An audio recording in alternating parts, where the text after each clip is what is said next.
Shoshana Zuboff's 2019 book, The Age of Surveillance Capitalism, is one of the most influential books written in the fields of surveillance studies, privacy studies, and AI studies in the last 2 decades.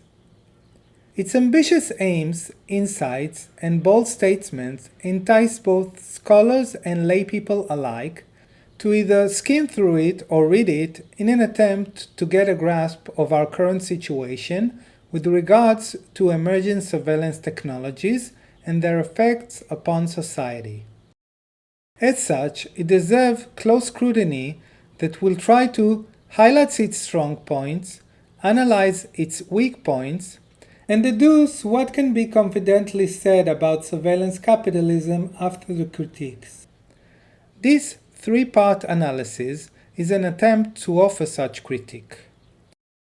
In the first part of this critique, I described the book's main arguments, talked about the book's strong points, and addressed 3 critiques I do not believe pose a significant problem.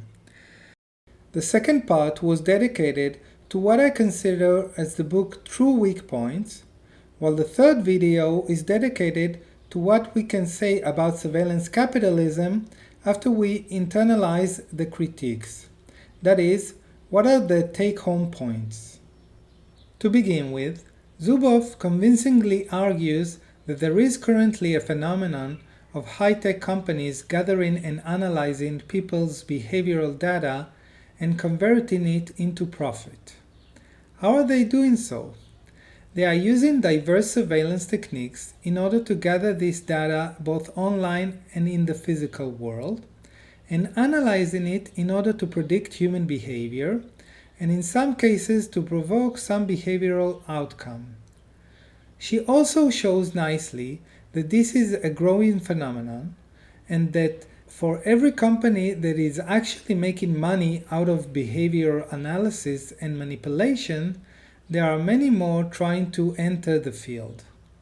Moreover, the players that are currently in this business are constantly expanding and finding new applications for this method. Is this a new type of capitalism?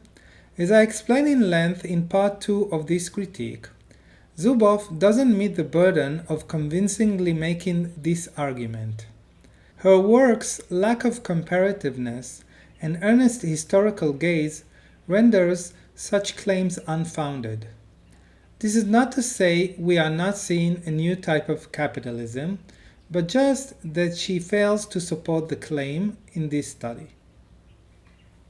That said, there are further indications to suggest that what she calls surveillance capitalism isn't more than a new iteration of an old trend, and not a radically new form of accumulating wealth.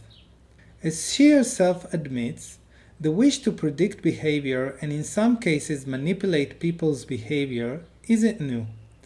People in the advertising business and in propaganda agencies have been doing so for many decades now.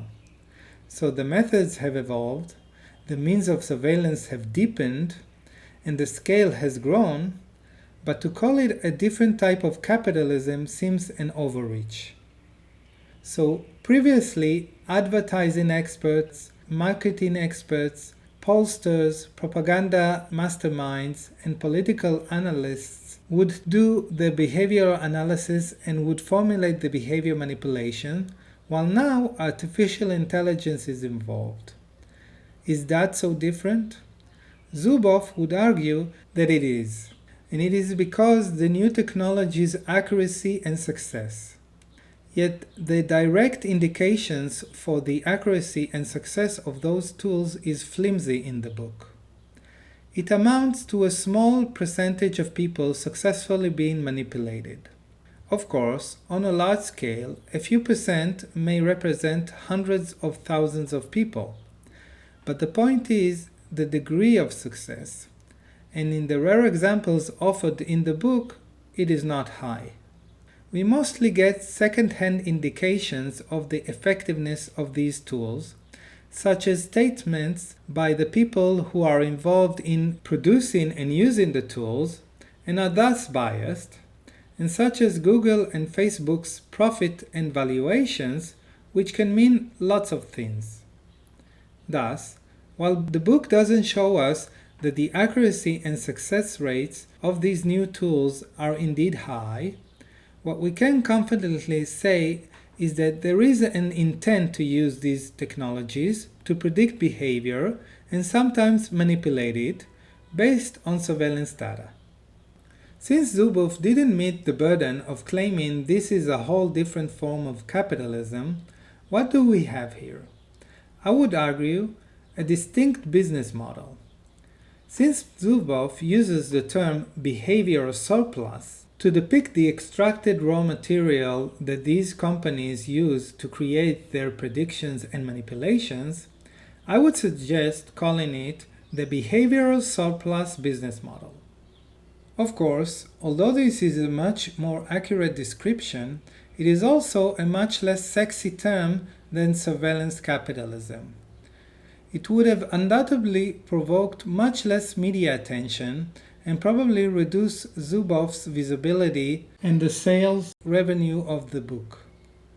Now, if we are talking about a business model which resides alongside many existing business models of contemporary capitalism, how big is the phenomenon, and should we be alarmed by it? Regarding the size of the phenomenon of using the behavioral surplus business model, it is obvious its use is growing.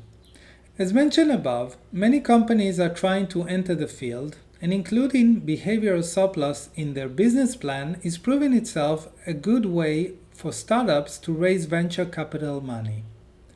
Yet there are many other business models, and even within companies that rely on artificial intelligence and machine learning, behavioral surplus is just a subsection.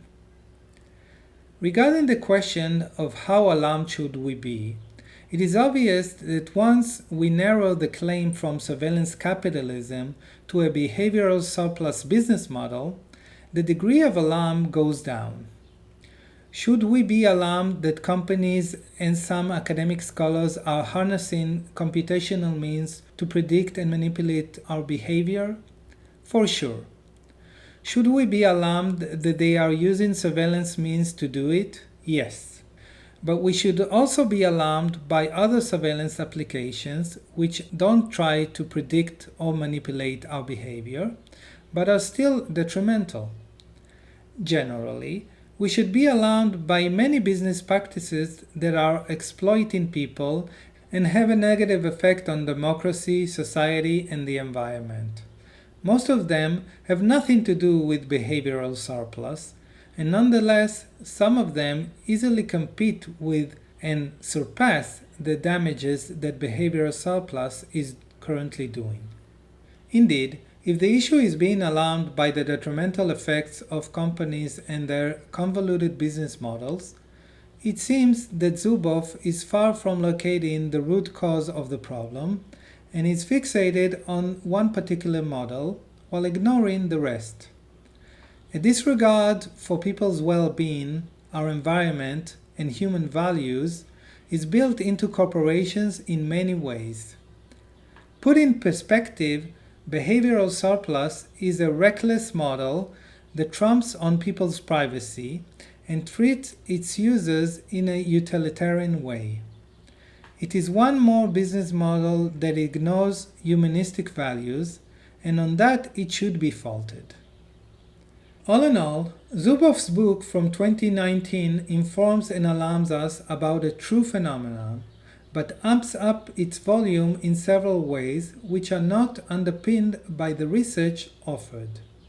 The behavioral surplus business model is a worrisome phenomenon which needs to be monitored and hopefully curbed.